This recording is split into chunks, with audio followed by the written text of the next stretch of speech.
Bismillahirrahmanirrahim. Assalamualaikum warahmatullahi wabarakatuh. Inshallah, today we will proceed our syllabus with this topic 4, about strategic analysis, internal and external analysis in public sector strategic management. So welcome to our session on strategic analysis, specifically focusing on the internal analysis for this topic. This topic is critical because understanding internal factors such as the resources, capabilities, culture is very important. So indirectly, it will also help public organizations to design strategies that can deliver sustainable public value. Internal analysis refers to a comprehensive evaluation of an organization's resources and capabilities. Basically, the goal of this internal analysis is to identify strengths, weaknesses, and vulnerabilities that can influence performance in the public sector. So, in Malaysian public sector, for example, this process ensures that agencies can meet policy objective effectively, and to a certain extent, sometimes the objective of the program or the initiative established by the agencies or the ministry. For example, like the Public Service Department JPA regularly reviews its human capital strategy to assess leadership capabilities and organizational processes, ensuring that service delivery remains efficient and also responsive. Now, the question is, why is internal analysis so important? It is very important, yeah, because it will help to pinpoint strengths and weaknesses in resources, capabilities, and distinctive competencies. So it goes back to the SWOT analysis, basically, yeah. So this knowledge will enable superior efficiency, quality, and responsiveness to citizen. For example, like My Digital Blueprint in Malaysia. So Malaysia's digital transformation initiative, its success depends on the internal capabilities such as the ICT infrastructure, the skilled personnel within the government agencies, and etc. So without these internal resources, what I mentioned just now, the vision of the digital government cannot be realized. All organizations have strengths and weaknesses across their functional areas. And basically, no agency is equally strong in all aspects because it's subject to their portfolios and jurisdiction. These internal factors, combined with external opportunities and threats, will form the basis for objectives and strategies. For instance, like Ministry of Health, okay, demonstrated strong health system during the pandemic, but faced staffing challenges during peak COVID-19 periods. Recognizing these weaknesses will allow for targeted recruitment and resources allocation. Performing an internal audit is a structured process. It involves gathering information, evaluating it, and engaging managers and employees to identify key strengths and weaknesses. In the same time, it also requires involvement from managers and employees to identify strengths and weaknesses before they can perform the internal audit by gauging the firm's operation. It is also important to also understand their jobs, departments, division, which fit to the organization. For example, like agriculture, information technology, welfare, economic, human resource, sports, and etc. Make sure the function is not redundant, but yet it can always be interagency for effective delivery. However, financial ratio analysis is a must to ensure the management of resources are effectively done. There are steps in performing internet analysis. So the steps include collecting competitive intelligence, and information, assimilating the data, holding meetings, listing key factors, prioritizing them, and communicating the final list across the organization. For example, during the implementation of the National Anti-Corruption Plan, ministries conducted internal audits to identify governance weaknesses and improve integrity framework in terms of the function, the procedures, the process, the guidelines, the rules and regulation, and etc. There are several areas that need to be taken into consideration seriously when we do the internet analysis. The first one is resources, for example, like land, equipment, knowledge, brand, equity, intellectual property, and etc. We also need to look into the core competencies existing in the organization. capabilities of the internal staff, yeah, in terms of the skill, knowledge, and abilities, something like that. And the functional areas. So you need to understand about these functional areas, meaning to say that the department and division available in the government agencies or the government ministries. For example, like we have management or service department, operations. This one is more to the private sector, but in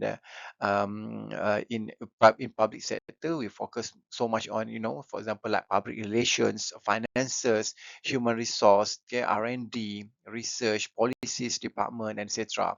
Next is organizational culture, which is established in the organization, and also value chain activities.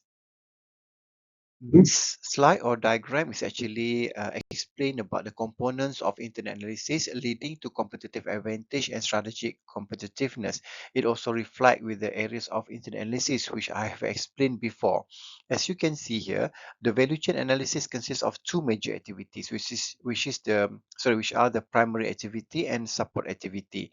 Look at this slide. Yeah, it started from you understand about resources, tangible and intangible resources in the organization, moving towards the capabilities existing in the organization, and what are the core competencies of the ministry or the department. And from that, you can discover core competencies in the organization. For example, like four criteria of sustainable advantage, for example, like valuable, rare, costly to imitate, non-substitutable, and also value chain analysis in terms of the outsource. And then from that, you can have the competitive advantage and as lead to the strategic competitiveness. But in public sector, basically, of course, we have what we call the competitive advantage because the uniqueness of the every ministries, agencies, department, and something like that. But in the same time, we talk about the government is the sole provider in many ways. Yeah, a lack of competition there, but then it is very important to make sure that the people or the rakyat have trust with the services delivery in the public sector. And now let's take a look at the areas for internet analysis. So the first one is resources, and these resources is explained very well from the resource-based view (RBV) theory. So according to this one, yeah, RBV theory believe that the internal factors, which is the resources, are more important compared to the external factors. And then the internal resources are the foundation of strategic advantage. And under the RBV theory, yeah, resources are categorized as tangible and intangible. So it can be seen from, for example, like assets, resources, and capabilities. So the internal factors can be grouped into four categories. So the first one is financial resources. So what are the resources of government sector? For example, like funds, tax, borrowing, yeah, which also always been managed by the Ministry of Finance. And then for the physical resources, for example, like land, building, plant, equipment, location, technology, raw materials, machines, and etc. Of course, our government, public sector, they have their physical resources. So what you can look at what are the strengths and weaknesses of these physical resources in delivering the services to the public. And we talk about the human resource as well under the internal factors. And then in the same time we talk about the employees, training, experience, intelligence, knowledge, skill, abilities of the public sector workers. In organizational resources also very important. Yeah, for example, like the firm structure, the planning processes, information system, patent, trademarks, copyright, database in the organization in the public sector. Like I mentioned before, the resources can be divided into two, which is tangible and intangible. So tangible resources include physical assets such as land and building, as seen in affordable housing projects under Prima, for example, right? And intangible resources, such as reputation and trust, are equally critical. For example, during the Bantuan Prihatin Nasional BPN rollout, public trust in government system was essential for smooth implementation. It is also able to invest in intangible resources like innovation and human capital, often leads to a sustainable competitive advantage. Slide is to continue about the tangible and intangible resources. So internet analysis helps Malaysian public agencies understand their strategic capacity in the context of digitalization, budget constraints, and rising public expectations. So tangible resources such as financial strength, organizational structures, physical facilities, and technology will help to determine how effectively services can be delivered. For example, like My Digital ID, My Government Cloud, and Smart City Initiative. Compared to intangible resources, it includes, for example, like skills, leadership, trust, and innovation are equally vital in public sector reforms. So reforms like Hermes and innovations such as SOCSO's digital services and flood monitoring system will show the impact. By recognizing these resources, agencies can plan realistic strategies, improve service quality, and strengthening the public confidence. Intangible resources such as organizational culture, intellectual property, and reputation play a major role in Malaysia's ongoing public sector reforms. A reforms-oriented culture, one that values integrity, accountability, and innovation, is also essential for implementing initiatives under the public sector reforms agenda. I believe you have learned about this also in your class, right? Public sector management, including digitalization, talent development, and also service delivery transformation. Agencies that cultivate a culture of continuous improvement are better able to adopt new systems like My Digital ID and to reduce bureaucratic resistance. Intellectual property (IP) is also increasingly relevant as the government develops digital platforms, dashboards, training modules, and communications materials. Protecting these assets ensures consistency, prevents misuse, and strengthens the credibility of reform initiative. Meanwhile, reputational resources are crucial as reforms prioritize transparency and citizen-centric services.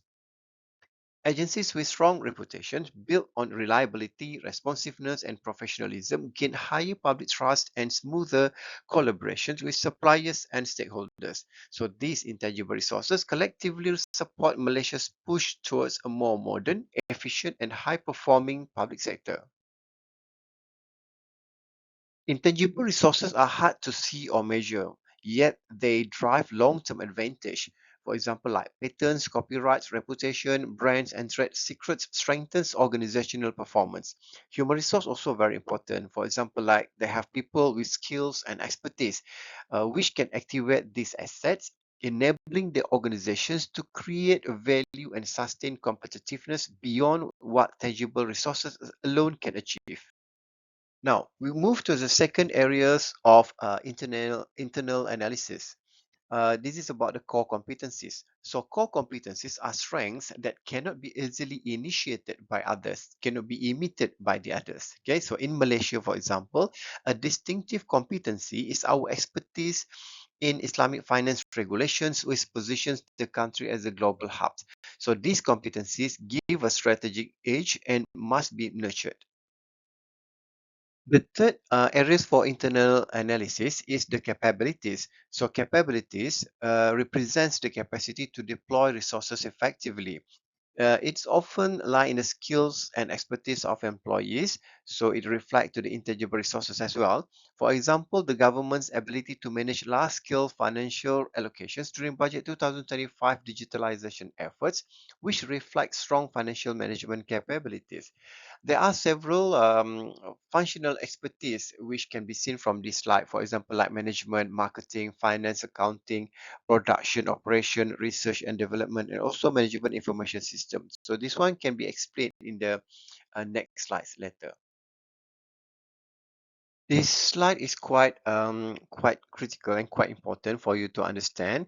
So this model actually illustrates how an organization resources form the foundations for its capabilities, which then shape its strategy, ultimately determining its competitive advantage.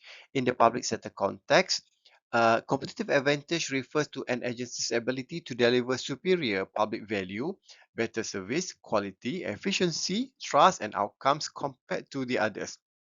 Now, let us take a look at the resources, the foundation. Resources are divided into tangible, intangible, and human categories. Each plays a key role in influencing an organization's performance. Uh, The first one, tangible resources. Tangible resources, which I've explained before, include financial assets such as budget allocations, grants, borrowing capacity. In Malaysia, for example, agencies like Ministry of Human Resource and Ministry of Finance have a financial strength, which also able to innovate, digitalize services, and invest in upgraded system. So physical resources such as offices, vehicles, digital equipment, infrastructure also important. For example, like the Ministry of Health facilities and medical equipment direct affect service delivery capacity.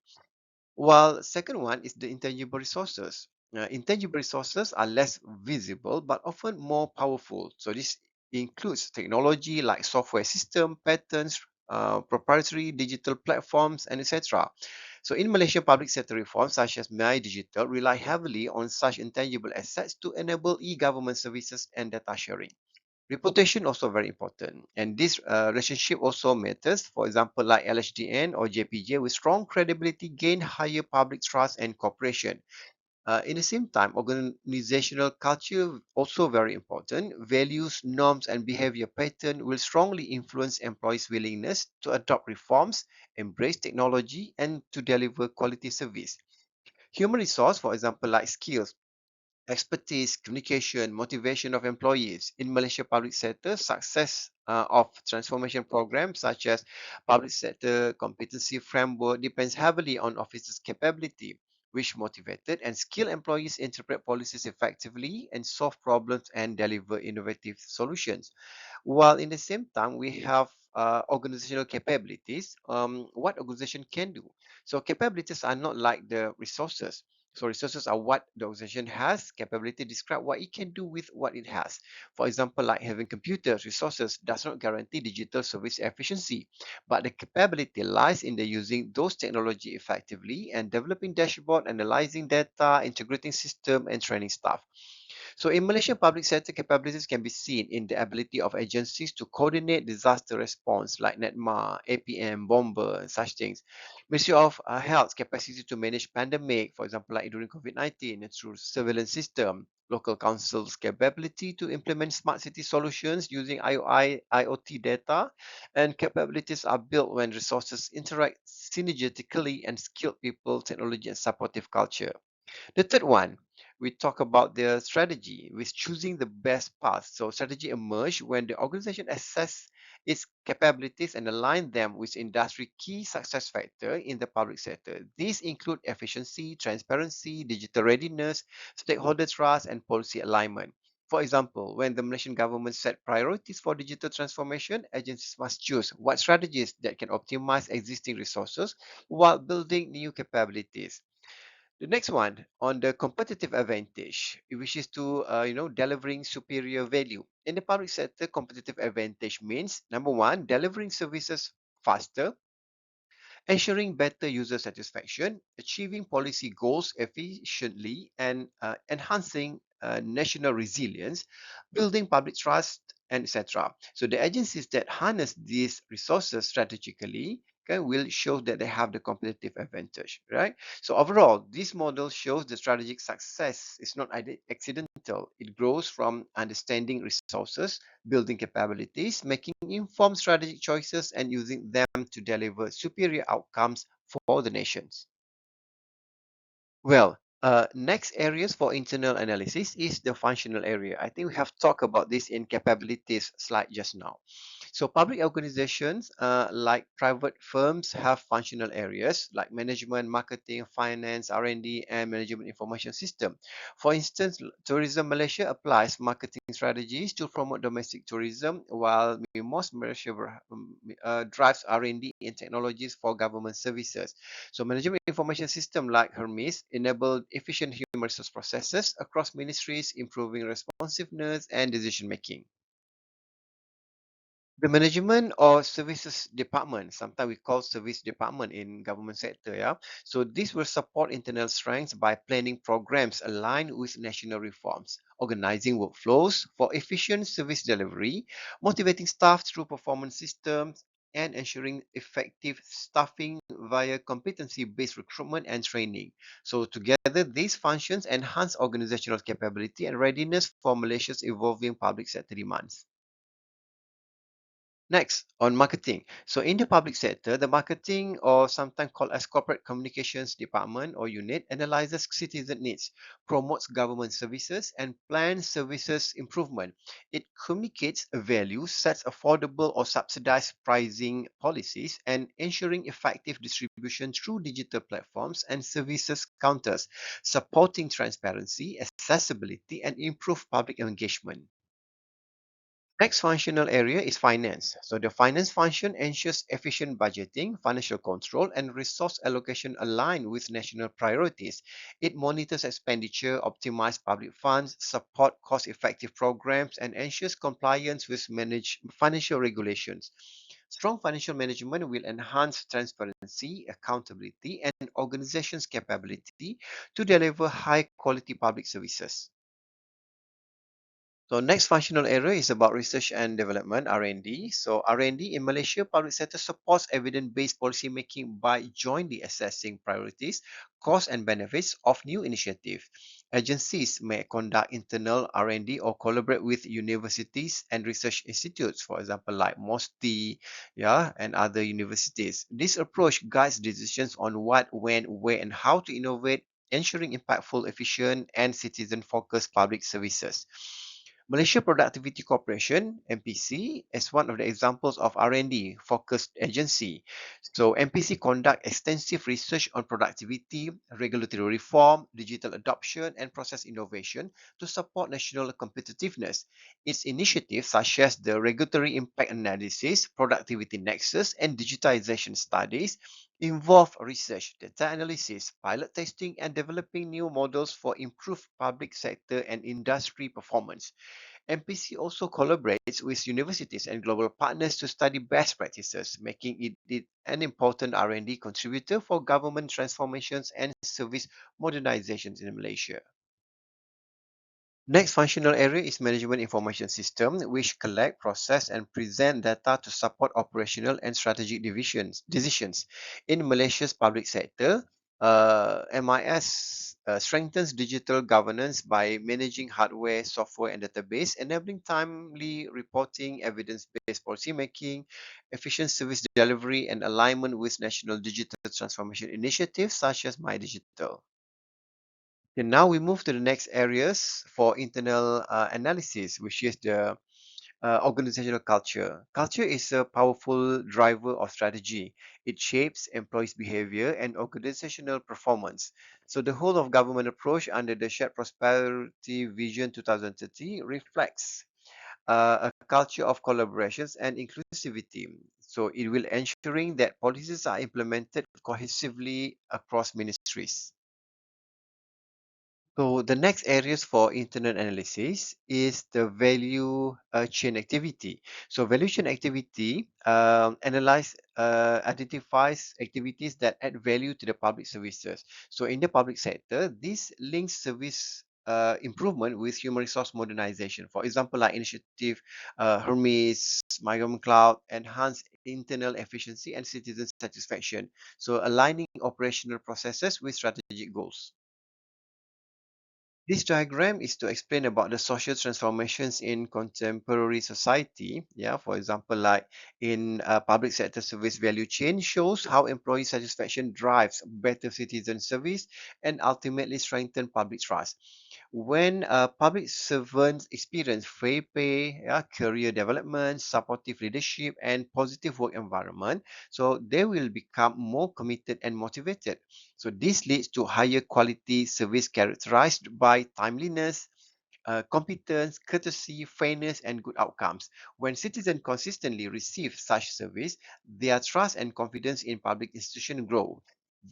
Trust is also influenced by broader social, political, and administrative performance factors, including service adequacy and benefits. So, overall, the model highlights that the internal workforce conditions directly shape external public satisfaction and institutional credibility. Value chain analysis examines an organization's primary and support activities to identify where value is created and where improvement are needed. By analyzing how inputs are transformed into outputs, organizations can reduce cost, enhance efficiency, and strengthen differentiation. The goal is to identify the activities that contribute most to overall performance.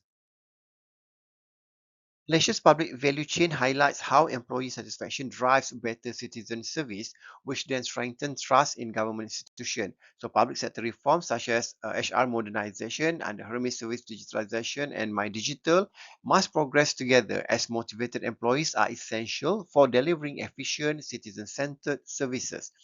When both internal workforce improvement and service enhancement align, public confidence grows, supporting Malaysia's broader governance and transformation agenda. Value chain analysis in government examines how public actions create value and impact citizens financially, politically, socially, and strategically and ideologically and through stewardship. It is also involves stakeholders analysis, which identifies all relevant groups, their expectations, roles, and influence on policies or services. By understanding these impacts and stakeholders' need, public organizations can design better programs, strengthen trust, improve decision making, and ensure policies align with Malaysia's social, economic, and governance priorities. This slide just kind of revision on the concept of SWOT analysis that we have learned before. So please take a look and do your own revisions. So perhaps you can try to relate with some case studies or your assignment topic. So this slide also about the key terms in internet analysis, talking about the weaknesses. So same goes to with this one. Yes, you can do it your own independent study about this. Well, this slide is we're going to talk about the tools for internet analysis. There are several tools can be used by government in on how they can do the internet analysis.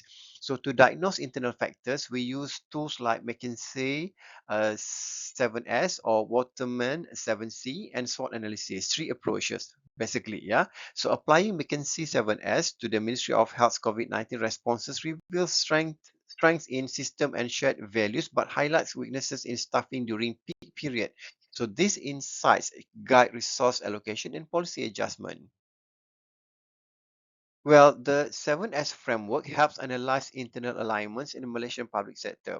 Strategy reflect national priorities like My Digital and public service reform. Structure involves hierarchical ministries and decentralized agencies. System include, for example, like Hermes, My Government Cloud, and online service platform. Staff development is guided by Hermes, for example, under the JPA. So skills related to the digital literacy, policy analysis, and stakeholder engagement. Style refer to leadership approaches promoting integrity and service excellence. At the center, shared values such as accountability, professionalism, and citizen-centric service unify all of these elements. When this component aligns, agencies deliver more efficient, transparent, and trusted public services. This is just the examples on how you can plot the SWOT analysis by using McKinsey model. The Waterman 7C model helps assess internal readiness for change in Malaysia's public sector. Culture reflects values like integrity and service excellence promoted through reforms. So control involve compliance systems such as audits and MAMPU guidelines. Crisis point relates to pressures like flood or pandemics, that demand rapid adaptation. Cost and commitment represent national agendas such as My Digital or anti-corruption efforts that drive motivations. Communication ensures clear policy delivery through platforms like My Government Portal. Chance and information highlights the role of data, AI, and digital dashboard. Capability refers to skill enhanced through Hermes, and upskilling programs. So together, these elements determine effective transformation. Again, this slide is to explain and just an examples on how you can plot the SWOT analysis by using Waterman model. Again, this slide is again a revision of SWOT analysis. Well, this one too is just to explain that SWOT is basically, to identify internal, external organizational environments, okay, strength and weaknesses for the internal part, opportunity and threat for the external part, or something like that. Well, I think I have explained about this before, so you can read it. This diagram is to explain in detail about what this SWOT analysis is all about. Remember, because we have three approach in internet analysis. So SWOT is the third one. So you can read this and slide and diagram, and then you can understand it better on how we can use this SWOT analysis in internet analysis in public sector. Well, this slide and diagram just to explain on how the adaptation of the several theories in internet analysis, for example, like McKinsey 7S, Waterman, yeah, custom-made internet audit analysis, Pastel, and others go in. How we can adopt this in the SWOT analysis process, yeah. So we can see about the internal factors and the external factors, positive effects and the negative effects. So this is how we can do the SWOT analysis. Hopefully, you can apply this also in your assignment. Well, this is some of the examples or items that you might think relevant. If you look at the current scenario or perhaps in your case study assignment, the items in SWOT from the public sector perspective. Well, SWOT analysis helps Malaysian public agencies clearly assess strengths, weaknesses, and opportunities, and also threat in a simple and practical way. For example, a ministry implementing My Digital can identify strengths like existing ICT system, weaknesses such as limited digital skills, opportunities like national funding, and threats such as cybersecurity risk. Because SWOT is easy to understand, it helps agencies set realistic goals, prioritize reform, and initiate deeper analysis to improve service delivery, transparency, and citizen satisfaction. SWOT analysis has also several flaws when used in Malaysian public sector. Agencies often produce long and focused lists of strengths, weaknesses, opportunities, and threats without prioritization. Factors may be described too broadly, such as lack of technology or based on perceptions rather than evidence. This is also no clear methods to distinguish internal weaknesses from external threats. For example, a ministry planning digitalization will confuse staff resistance internal weaknesses with cyber attacks, which is the external threat, reducing the usefulness of SWOT for strategic decisions. So this is some example, yeah. So Malaysian transformation from a commodity-based economy to a technology-driven. One is a major strength. Okay, however, reliance on migrant labor and vulnerability to global shocks will remain weaknesses. So these realities influence strategic planning for initiative, yeah, which aims to strengthen local capabilities in advanced manufacturing. So in external analysis part, so we can see from the opportunities, for example, government divestment on state shareholdings creates room for private sector growth and helps reduce the budget deficit. Malaysia's strong Islamic finance sector and majority Muslim population position the country as a potential global financial hub, yeah, especially on the Islamic finance. However, threats. Okay, higher wages compared to competitors like China and Vietnam may reduce Malaysia's cost advantage. Heavily reliance on migrant labor for low-skilled jobs threatens long-term economic stability. Well, in conclusion, internet analysis is not just an academic exercise, it is a practical tool for improving public sector performance. By understanding our resources, capabilities, and culture, we can design strategies that deliver sustainable public value. So thank you and look forward for your questions. Yeah.